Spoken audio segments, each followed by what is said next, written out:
গেল অনেকদিন ধরেই ভারতীয় ক্রিকেট দলের জার্সিতে দেখা যায় একটি লোগো। নীল রঙের জার্সিতে কমলা রঙের সঙ্গে লেখা ড্রিম 11।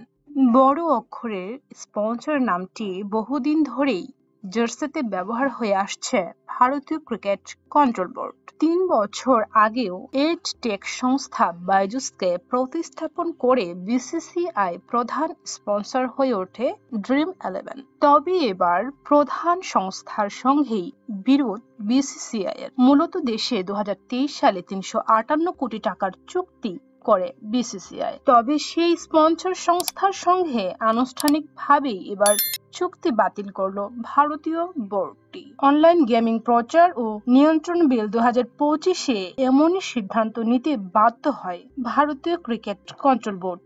নতুন আইন অনুযায়ী অনলাইন গেমিং নিয়ে প্রশ্ন উঠছে, যে কারণে বিসিসিআই আনুষ্ঠানিক এক বিবৃতি দিয়ে চুক্তি বাতিল বিষয়টি নিশ্চিত করে।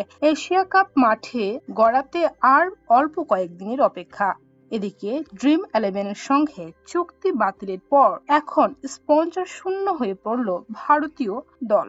এর দেওয়া বিবৃতিতে তারা উল্লেখ করে, ড্রিম 11-এর প্রতিনিধিরা মুম্বাই বিসিসিআই এর অফিসে এসে সিইও হিমাঙ্গু আমিনকে জানিয়ে দেয় যে তারা আর স্পন্সর হিসেবে থাকতে পারবেন না। ফলে এশিয়া কাপের ভারতীয় জার্সিতে কোনো টাইটেল স্পন্সর থাকবে না। ড্রিম 11-এর চুক্তি বাতিলের পর ভারতীয় বোর্ড এখন নতুন স্পন্সর খুঁজতে শুরু করেছে।